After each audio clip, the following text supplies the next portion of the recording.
Rated M for mature.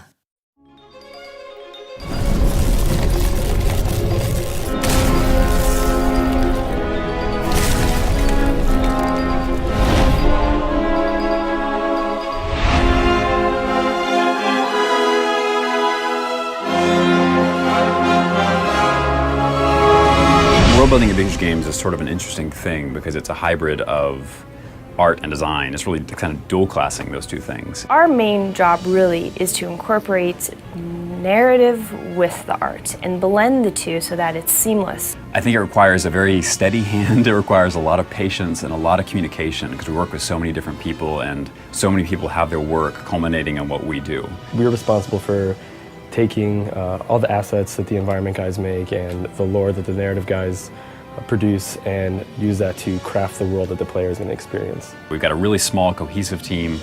It's a very lean team. We have a lot of work on the three of us, but it keeps the quality bar high. We have a really good time working together and collaborating and giving a lot of feedback to each other. So world building is really the fulcrum of a lot of things in the game. It's where a lot of the pieces of the gameplay meet together for the experience of the player. It's kind of like producing a piece of theater or a movie or a television show or something like that. You've got all these pieces and actors and lighting and everything you have to consider to present a story that you're trying to tell. The difference is with games is our engineers have to build the lights and our artists have to build the set pieces from scratch. You know, they're not going out to Home Depot and buying wood. They're building the wood in a 3D program and then assembling that, then passing it off to us, like the world builders who are actually set dressing and producing the world. The world of Reckoning came about from very early brainstorming between concept and the design department and the environment artists and the world builders. So we start the process usually with concept art. After that, we usually work with environment art to brainstorm ideas of how we want it to look. We don't make the individual assets. We have an incredibly talented environmental art team that actually does that for us, and we work very closely with them. So they give us those pieces, and then we'll craft the terrain and place all the objects and try to create an organic, living world for the player to run through. It's really interesting to see that world come to life. I mean, we start with just a flat, level piece of terrain. In fact, this is probably a good time to actually pull you guys in and let you see some of the tools that we use to make these spaces.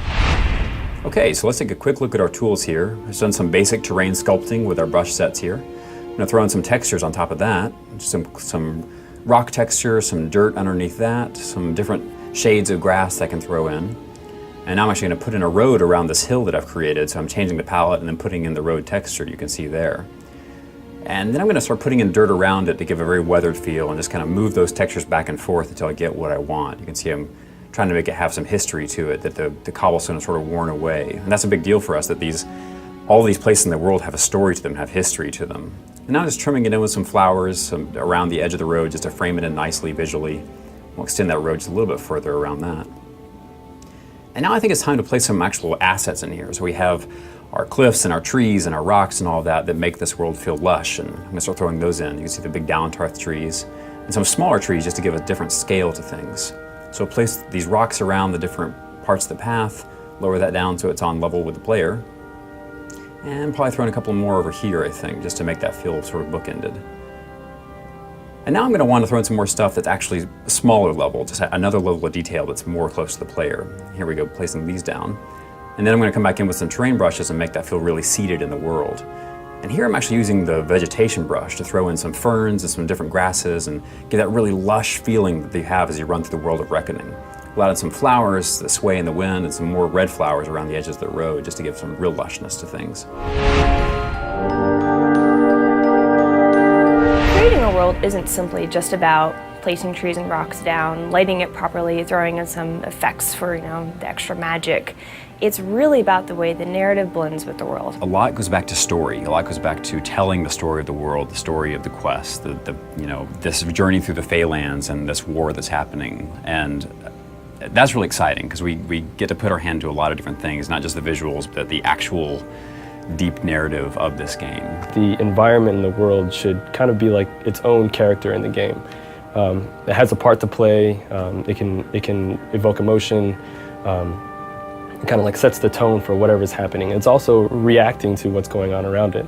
My favorite moments are the ones where I get to work closely with narrative and we come up with a little story that may or may not be ever discovered by a player, but I know it's there. You can run around and find these nooks and crannies where little bits of storytelling are happening, where there's this one NPC who you might find a little crevice of the world who tells you this great story or asks you to help him with this incredible thing.